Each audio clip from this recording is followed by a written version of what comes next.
Continuando o conteúdo de números decimais e frações, na apostila de matemática, página 44, inicia o conteúdo ali com um textinho, sobre as moedas, e depois como nós fazemos uma fração virar um número decimal. Ou seja, para a fração ser um número decimal, ele sempre tem que ter o denominador 10, 100 ou 1000.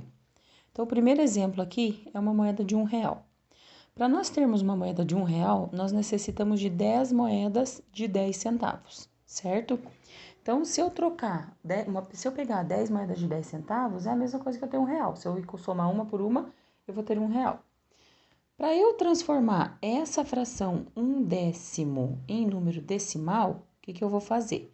Eu posso fazer a divisão, que é o numerador dividido pelo denominador. Vai dar um número de 0, vírgula, alguma coisa. O número decimal sempre tem vírgula. Por quê? Porque o numerador ele é menor que o denominador. Então, eu não tenho parte inteira. Sempre que vocês verem um número com número decimal, transformar uma fração por número decimal, então, ou seja, a mesma coisa ali, ó. Eu tenho uma fração é dividida em 10 partes, certo? Sempre são divididas em 10 partes iguais. 1, 2, 3, 4, 5, 6, 7, 8. Aqui as partes não estão bem iguais, porque a prof está só mostrando para vocês, tá? Como é que fica. Então, a mesma coisa ali, ó. Eu peguei uma moeda das 10 que eu tinha pego, 1/10, certo? Para eu transformar esse número em um número decimal, o que eu vou fazer? Eu vou olhar o meu número que eu tenho embaixo no denominador. Sempre lembrando que fração decimal, ele é de 10, 100 ou 1000. O 0, ele tem apenas uma casa. O 10, ele tem apenas uma casa de 0, certo? Então, isso significa que depois da vírgula, do lado direito da vírgula, eu vou ter que ter uma casa de número, que é o meu número que eu tenho no numerador, certo? 1. No número que vem à esquerda da vírgula na frente, é a parte inteira. Como eu não tenho nada inteiro aqui, eu só tenho uma partinha pintada de 10 dividida, eu tenho 0 inteiros, e 1 da fração dividida por 10, 1/10. Se eu tivesse só um número 0,1, como é que eu ia saber que essa fração era 1/10? Como é que eu ia saber que esse número é 1/10?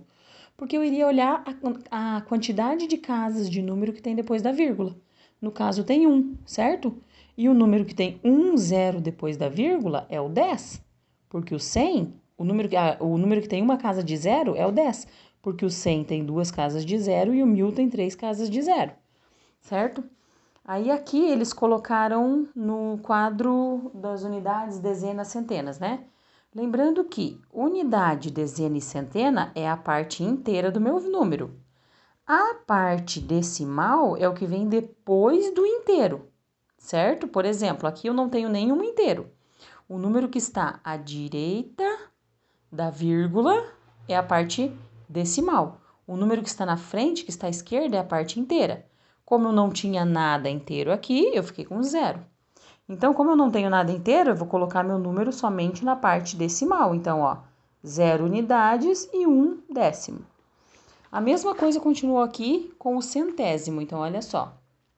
A moeda de R$1, ela pode ser trocada por 100 moedas de 1 centavo. Considerando que a moeda de R$1 é a parte inteira, eu peguei uma moedinha de 1 centavo, sendo que eu tenho 100. Então, eu tenho 1 centésimo. Olha a diferença agora da casa depois da vírgula, por que ficou 2 números depois da vírgula? Porque o 100, eu tenho 2 casas de 0. Então, significa que depois da vírgula, eu vou ter que ter 2 casas de número. Então, ó, o que eu vou fazer? O 100 tem 2 casas, certo? Como eu peguei uma moeda de 1 centavo, no total de 100, eu não tenho nenhum inteiro. Então, 0 inteiros, vírgula, eu preciso ter 2 casas depois da vírgula agora. Como eu só tenho, o número 1 só tem uma casa de unidade, no caso, só tem uma casa, eu vou fazer mais um 0 para completar e 1. E se fosse o milésimo, eu iria fazer a mesma coisa e completar com mais uma casa de 0, olha só. 0, vírgula, agora o 1000 tem 3 casas, certo? Então, eu preciso ter 3 casas depois da vírgula. Lembrando que uma delas é o 1, Então, 1, 2, 3 casas. Por isso que o milésimo eu tenho 3 casas após a vírgula, ó. 1, 2, 3 casas, que é as minhas 3 casas de 0. O centésimo, duas casas, que é os 2 zeros que eu tenho aqui. E o décimo, eu só tenho um número depois da vírgula, que é o do 10 ali, né? Aí a apostila nos dá outros exemplos ali, ó. 5 centavos. No total do 100, pintei 5, certo? Então, o meu numerador vai ser 5 e o denominador 100. 5 centésimos. Olha lá, 5 centésimos. E como que eu represento isso em número decimal?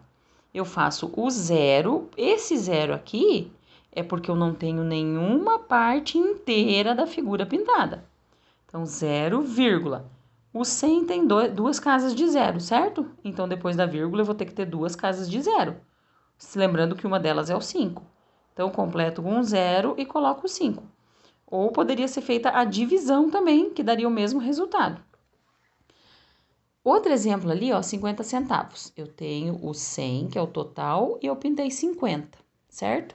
Então, eu tenho 50 centésimos. Agora, olha só. Como eu não tenho nenhum inteiro, é 0, vírgula. Lembrando que eu tenho que pôr o 50 depois da vírgula, né? Porque eu pintei 50. O 100 tem duas casas de zero, certo? O 50 já tem duas casas de número, então é só eu colocar o 50 direto depois da vírgula. 50 centésimos. Olha só agora com uma parte inteira, ó. R$1,25. Significa R$1, que é o 100 inteiro pintado, certo? Porque eu preciso de 100 moedinhas de 1 centavo para formar R$1. Então, por isso que tá pintado tudo. E mais 25 moedinhas do outro inteiro de 100 que eu fiz. Então, um inteiro, que é o R$1, que é 100, e mais o 25, então 125 centavos. Se eu pegar 125 moedas de 1 centavo, vai dar R$1,25. Olha só como é que ficou essa fração representada agora. 125, lembrando que aqui é 100, porque são 100 moedas de 1 centavo. Aqui é 25, porque são 25 moedas de 1 centavo, então 125. 125 centésimos. Agora, como eu tenho uma parte inteira aqui, antes da vírgula tem o 1, porque eu pintei uma parte inteira. Então, 1 inteiro e 25 centésimos. Por que centésimos? Porque a minha base do inteiro era 100. Olha só o 100, duas casas de zero. O 25 já tem duas casas de numerais, então eu não preciso colocar zero aqui. 1,25, isso daqui é a mesma coisa que isso, que é a mesma coisa que isso, que é a mesma coisa que essa parte aqui. Aqui tá em pintura, aqui tá em formato de moedas e aqui tá em formato de números, tá? Lembrando que aqui pintou 100, porque são 100 centavos. 1, 2, 3, 4, 5, 6, 7, 8, 9, 10 centavos. Se eu contar até 100 centavos, dá R$1. E o 25 centavos dá a moedinha de 25. Então, 125 centésimos, 1 inteiro e 25 centésimos, 1,25. Aí, ali no quadro, ó, como é que ele colocou, ó. 1 inteiro da unidade e o 25 na casa. Milésimos ainda não tem, tá? Ainda não apareceu. Aí, vocês vão para as atividades ali, que é tudo sobre décimos, centésimos e milésimos. Ó, a primeira, a prof vai explicar uma das primeiras aqui para vocês já irem fazendo também. Tem o desenho ali e tá me pedindo quanto foi pintado de cada parte. Então, lembra, aqui o fundo é 100, tá? Como se fosse 100, a base 100. Então, de vermelho tem 1, 2, 3, 4, 5, 6, 7, 8, 9, 10, 11, 12. Foi pintado 12 quadrados do total de 100. Então, 12 centésimos. E para transformar isso em número decimal? Como eu não tenho nenhum inteiro, eu não pintei tudo de vermelho, 0, agora eu vou colocar o número de cima do numerador, o 12. Eu vou precisar acrescentar casa de zero? Não, porque o 12 já tem duas casas de numerais.